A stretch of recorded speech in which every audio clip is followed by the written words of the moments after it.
favorite, actually, and I said that, didn't I? You did. That this was one of my favorite pieces in the entire...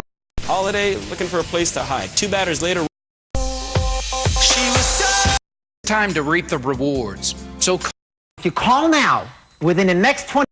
That can be started early, so don't delay. Act now.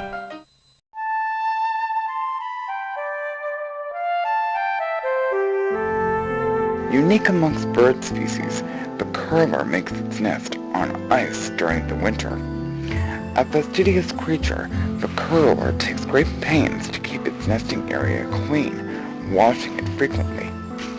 After producing its eggs, the curler hurls each egg towards its communal nesting site using the care and skill developed through years of practice. Other curlers assist in the delivery of the eggs by sweeping vigorously to remove any possible twigs or stones.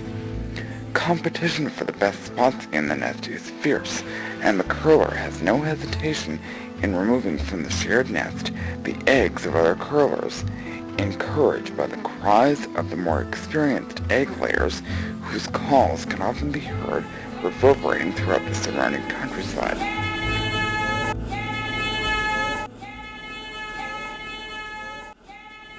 To learn more about the curler, visit the wildlife section at Creemore.com.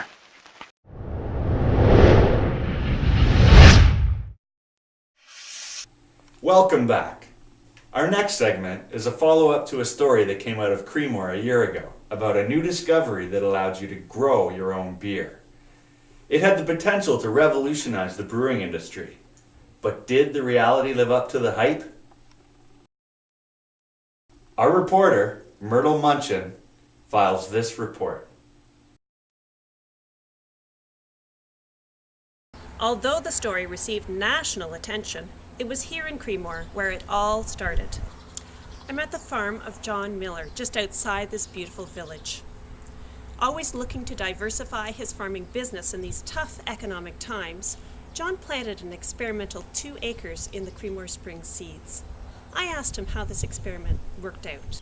Well, it was pretty much a bust. I guess I didn't use enough hops in the fertilizer, because as you can see, my whole crop is small and stunted. I couldn't even sell it. Maybe next year I'll experiment with getting chocolate milk from brown cows. Well, good luck with that. It's good to know you're a progressive farmer ready to try new things. Another Creemore area resident who tried the beer seeds was Alex Hargrave. Alex has a small market garden and sells his produce at a roadside stand. How did the beer seeds work for you, Alex? Not that well. As you can see, I had a lot of trouble with weeds crowding out the Creemore Springs beers. And now many of the bottles were deformed. I won't be doing this again next year. I'm sorry it didn't work out for you, Alex. I also spoke to Helen Blackburn, who is well known in the Creemore area as a dedicated organic gardener, to see if organic gardening has a positive impact on growing your own Creemore Springs beer. I don't use any chemicals to control insects or diseases, and I fertilize with my homemade compost. But unfortunately this year, I've had a lot of trouble with root rot and a terrible infestation of beer bugs chewing on the bottles.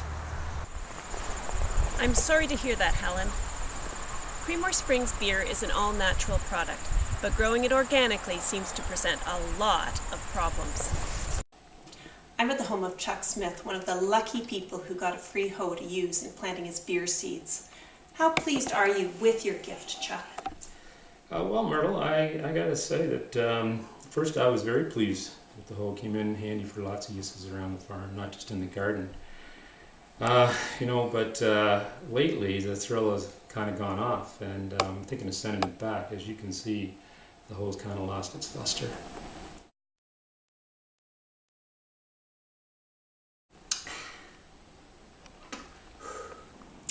Well, Chuck, best for the future.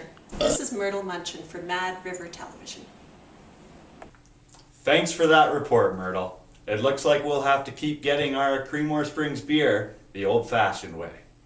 That's it for this week's show.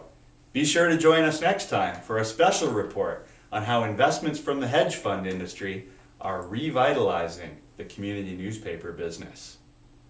For Investigative Reports, I'm Ned Blowhard.